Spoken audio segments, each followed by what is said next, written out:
Imagine a city that holds more books than the rest of Europe combined.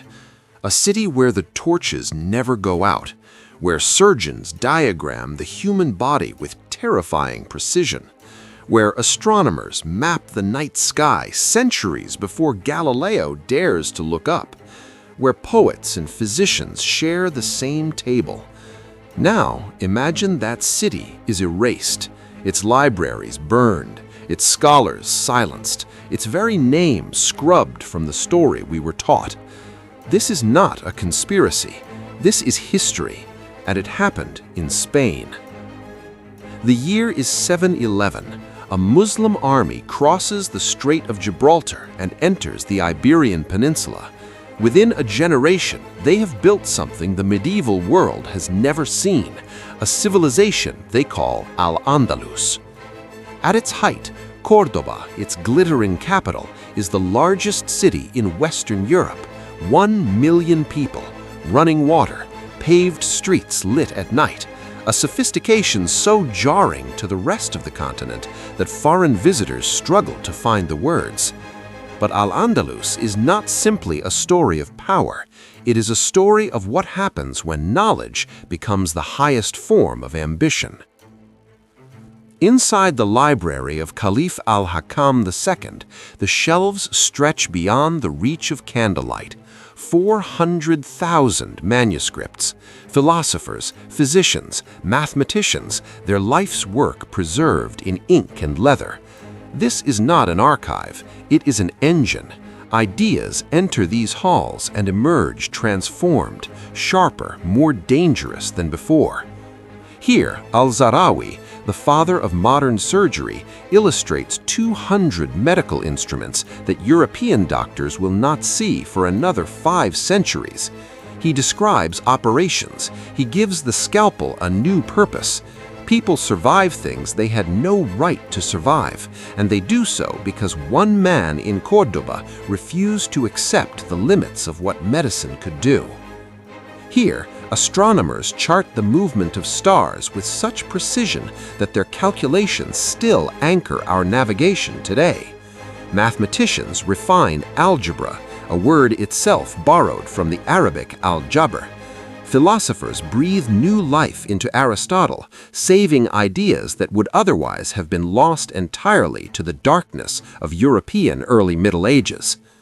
What is the use of learning if we do not act upon what we have learned? Ibn Rushd. But not all knowledge in Al-Andalus was celebrated. Some of it was hidden, whispered between scholars in private courtyards, tucked into the margins of manuscripts, copied in secret when the political winds shifted. Ibn Baha, Avapace, wrote on the nature of the soul in ways that made powerful men deeply uncomfortable. He died young, poisoned, some say. His manuscripts scattered, some never recovered. And then there is the great translation movement, one of the most significant intellectual operations in human history, and one almost nobody knows about. In Toledo, a city of 3 faiths, teams of translators, Muslim, Jewish, and Christian scholars working side by side, render Arabic texts into Latin. Greek wisdom that the Islamic world had preserved for centuries floods back into European hands. Euclid, Galen, Ptolemy, Aristotle. The foundations of the European Renaissance are not born in Florence. They are carried in leather satchels across the Pyrenees. We do not talk enough about what was lost.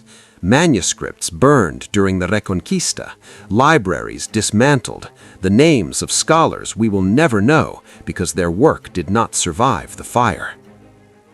What made Al-Andalus extraordinary was not any single religion or language. It was the friction between them and the strange, luminous heat that friction produced. Muslims, Christians, and Jews living not in perfect harmony, history is never that clean, but in a proximity productive enough to change the world. They called it convivencia, living together, a word that contains within it an entire philosophy of what civilization could be. Maimonides, the greatest Jewish philosopher of the medieval age, writes his most important works in Arabic. Christian monks travel south to learn medicine from Muslim physicians. Poets trade verses across religious lines. Architecture fuses arches and arabesque into something that belongs to no single tradition and to all of them at once.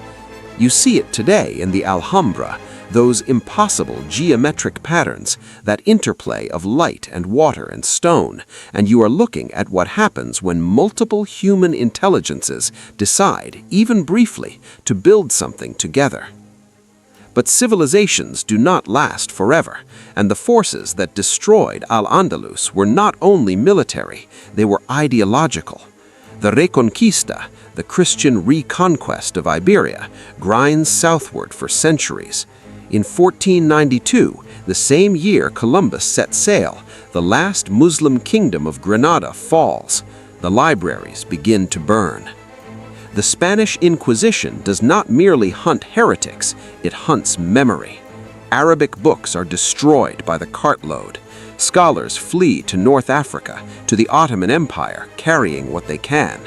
Ibn Rushd's works survive in Europe only because they had already been translated into Latin. The ideas outlive the civilization that produced them, but only barely. What remains is a wound in intellectual history, a gap we have spent 500 years failing to fully acknowledge. Here is what did survive. The surgical techniques of Al-Zarawi are the direct ancestors of procedures performed in hospitals today. The algebraic methods refined in Córdoba power every computer algorithm, every financial model, every line of code written in the 21st century.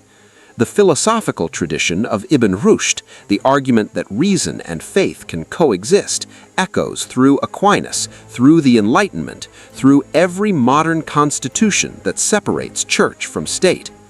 We live, whether we know it or not, downstream of Al-Andalus. The numbers we use, Arabic numerals, arrived in Europe through Islamic Spain. The word algebra, the word algorithm, the word alcohol, the medical vocabulary still carved into Latin that every doctor memorizes.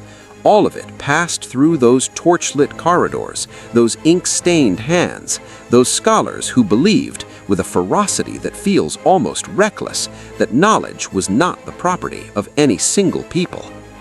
We live in an age that often mistakes loudness for wisdom and speed for progress. Al-Andalus reminds us of something quieter and more enduring, that the greatest civilizations are not built on exclusion, they are built on encounter. The torches of Córdoba went out, but the light they cast, carried in manuscripts, in equations, in the desperate memory of exiled scholars, never quite disappeared. It simply moved, and it is still moving. In every hospital, in every equation, in every moment one civilization decides, against all instinct, to learn from another. The question is not whether Al-Andalus mattered. The question is whether we are paying attention.